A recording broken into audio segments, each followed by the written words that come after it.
My name is Burke Hedges, author of the best-selling book, The Parable of the Pipeline. I open my book with a story about Pablo and Bruno, who take two very different paths in their quest for financial independence. What you're about to see is the delightful animated story of their adventure. So, sit back, relax, and enjoy the life-changing lessons in The Parable of the Pipeline.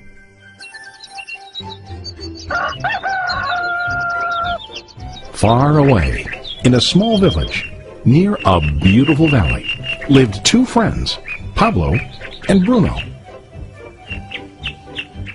They were both young and dreamed of a better life for themselves. They'd often discussed their dreams about how they would become the most successful men in the village. They weren't afraid of hard work, and they searched for opportunities to help realize their goals and achieve their dreams. One day, an opportunity presented itself.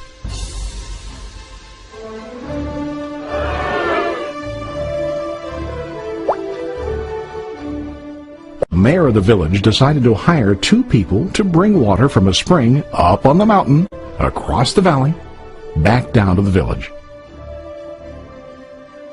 They were to be paid based on the amount of water delivered to the village. Bruno and Pablo enthusiastically got to work. Every day, from morning till evening, they carried buckets to and from the spring. They worked hard, carrying water to the village. In the evening, they'd return home with their day's wages.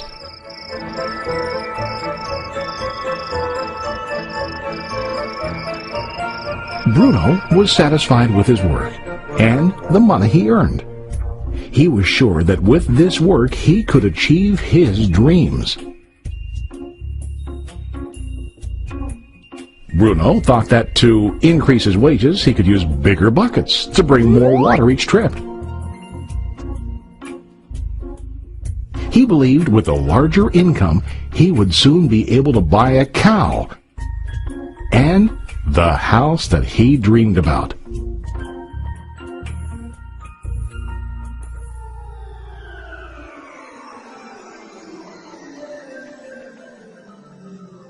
Now Pablo was not satisfied.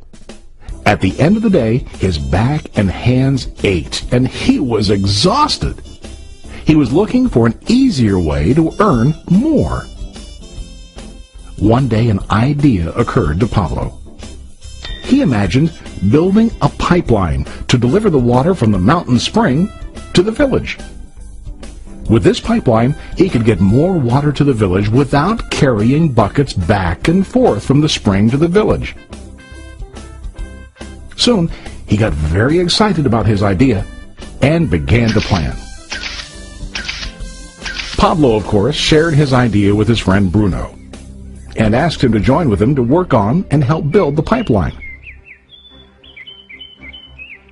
Bruno thought the idea was crazy. All Bruno could think about was what his money could buy today and how to get it quicker.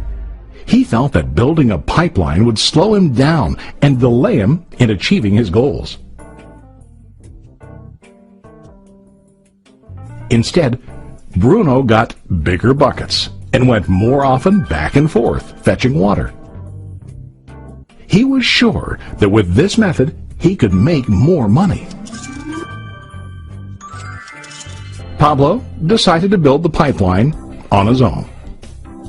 He understood that it would not be easy to build, and it would take time to complete the pipeline.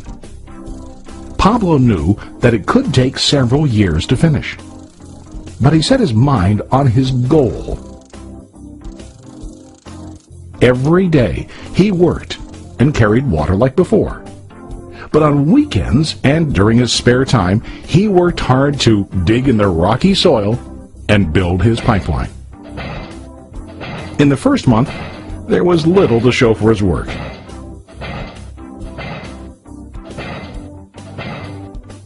Bruno and the villagers laughed and teased him. They called him Pablo the Pipeline Man.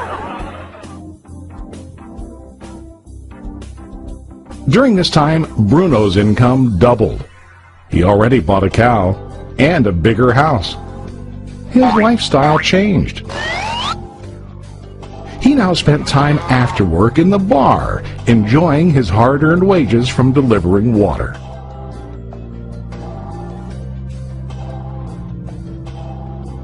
What Bruno didn't realize was that his body was starting to stoop from carrying heavy buckets every day.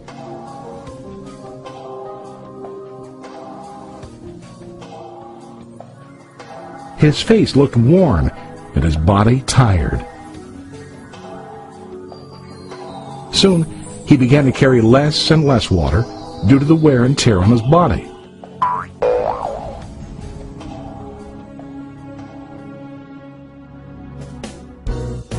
Month after month, Pablo worked. Soon a year passed, and then a second year. Finally, Pablo finished his pipeline. He now used his pipeline to deliver water to the village instead of carrying buckets. Pablo was now earning more money than ever before. The water continued flowing to the village, while Pablo wasn't working. While he slept and ate, the water flowed. Pablo was happy and proud of his insight, persistence, and hard work. Now his income flowed as long as the water flowed through his pipeline.